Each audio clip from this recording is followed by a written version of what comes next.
In a development that has stunned observers worldwide, the British royal family is confronting what may prove to be the darkest and most consequential crisis in modern memory.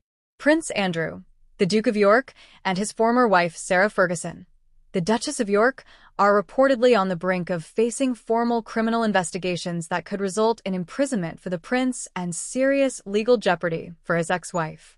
These explosive allegations come from respected royal historian and biographer Andrew Loney, author of the forthcoming book The Rise and Fall of the House of York, who has spent years meticulously documenting the couple's financial and ethical conduct. In recent interviews, Loney has been unequivocal. Prince Andrew, he says, is finished and will almost certainly face prosecution for misconduct in public office and related public offenses, with a high probability of a custodial sentence. This is no longer merely another chapter in the long saga of Prince Andrew's controversies. According to Loney, the evidence of systemic abuse of position during Andrew's decade-long tenure as the United Kingdom's Special Representative for International Trade and Investment, 2001 to 2011, is now overwhelming and has reached the attention of authorities.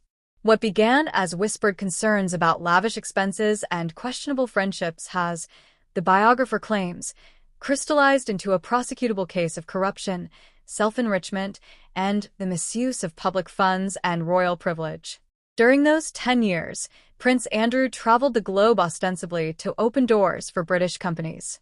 In reality, Loney alleges, many of these trips served as cover for private deal-making and personal indulgence, far removed from any legitimate trade promotion purpose. The Duke routinely rejected offers to stay in secure British embassies, insisting instead on the most opulent suites in five-star hotels, accommodation frequently paid for, ultimately, by the British taxpayer. Hundreds of thousands of pounds were spent on luxury travel, gourmet dining, and extravagant hospitality, all while Andrew cultivated relationships with some of the world's most controversial figures, the son of Libyan dictator Muammar Gaddafi, Kazakh oligarchs operating in an authoritarian state notorious for corruption, and a parade of dubious businessmen across Central Asia and the Middle East. One transaction in particular has come to symbolize the alleged corruption. In 2007, following a trade mission to Kazakhstan, Prince Andrew's 12-bedroom mansion, Sunning Hill Park near Windsor, was suddenly sold for £15 million, approximately $18 million at the time. The buyer was Timur Kilabayev, son-in-law of Kazakhstan's then-President Nursultan Nazarbayev and one of the country's wealthiest oligarchs. Independent valuations place the property's true market value at around £10 to £12 million. The £3 to £5 million premium has long been cited as suspicious. Loney now presents it as evidence of a straightforward payoff for unspecified favors rendered during Andrew's visit. While the prince has always denied wrongdoing, the biographer insists that documentary trails and witness accounts make the transaction impossible to explain innocently. Loney is adamant that, contrary to widespread assumption, Andrew will not ultimately face charges linked to Jeffrey Epstein or allegations of sexual misconduct, those matters having been settled civilly. Instead, it is old-fashioned financial corruption, misconduct in public office, abuse of taxpayers' money, and the trading of royal influence for personal gain that will bring him down.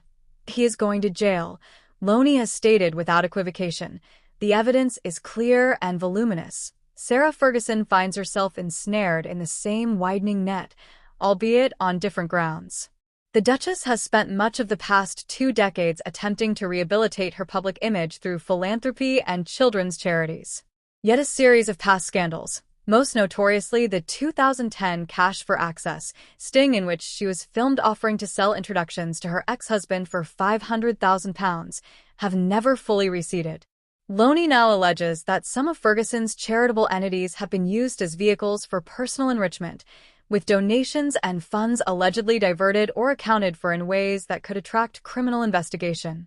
Should prosecutors take up the case, the consequences for the Duchess, who has already endured toe-sucking photographs, bankruptcy, and relentless tabloid mockery, would be devastating. The historical parallels are stark. Serious criminal proceedings against a senior British royal are virtually unprecedented in the modern era. The last time a prince of the blood faced the realistic prospect of imprisonment was centuries ago. In more recent memory, the monarchy's preferred method of damage control has been quiet withdrawal, Princess Margaret's slow fade, or the negotiated departure of Harry and Meghan. Even Andrew's own retreat after the 2019 Newsnight interview, stripped of military titles, patronages, and public duties, followed that pattern. But criminal indictment cannot be managed behind closed palace doors. If charges are laid, the institution itself will be plunged into uncharted constitutional territory. King Charles III, who has reportedly been exasperated with his younger brother for years, would face an agonizing choice: family loyalty versus the survival of the crown he has waited a lifetime to inherit.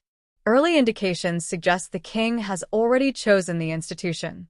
Efforts to relocate Andrew from the sprawling royal lodge to the far more modest Frogmore Cottage have been underway for months. A criminal prosecution would make the prince's continued occupation of a grace and favor mansion politically untenable. Public reaction has been visceral. Years of accumulated anger at the Epstein Association, the disastrous BBC interview, complete with the infamous Pizza Express in Woking alibi and the claim of a Falklands-related inability to sweat, and the perceived arrogance of a man who appeared to believe royal status placed him above accountability, have boiled over. Social media and letters pages brim with a mixture of vindication and outright fury. While a dwindling band of defenders still insist on presumption of innocence, the broader mood is that justice delayed may finally be justice delivered. For Princesses Beatrice and Eugenie, the fallout would be heartbreaking. Both have worked diligently to carve out respectable, low-key lives, Beatrice in tech and business, Eugenie in art and charity, while carefully distancing themselves from their father's controversies. The prospect of a grandfather in prison and a mother under investigation for charity fraud would cast a permanent shadow over their young families and any lingering hope of royal roles. Loney's most dramatic prediction concerns exile. Drawing explicit parallels with the former King Juan Carlos of Spain, who fled to Abu Dhabi in 2020 amid corruption inquiries, the biographer believes Prince Andrew may ultimately choose a similar path. The United Arab Emirates has no extradition treaty with the United Kingdom, offers limitless luxury, and has long served as a discreet haven for controversial figures with sufficient wealth. Sarah Ferguson, Loney suggests, would likely divide her time between the privacy of Switzerland and Portugal, far from the British press pack. Whether these predictions come to pass now rests with the Crown Prosecution Service. Prosecuting a prince is not a decision taken lightly. The political, legal, and constitutional ramifications would be profound. Yet the evidence, according to those who have examined it most closely, has apparently reached a tipping point. After decades of scandal, expense claim controversies, and the slow erosion of public patience, the House of York, once one of the most glamorous branches of the Windsor tree, stands on the precipice of total collapse. What began as whispers about private jets and five-star suites has, if Andrew Loney is correct, metastasized into one of the most serious crises the British monarchy has ever faced. The coming months will reveal whether Prince Andrew and Sarah Ferguson will indeed be compelled to answer for their conduct in a court of law, or whether the ancient privileges of royalty can still shield them from the consequences that would face any ordinary citizen.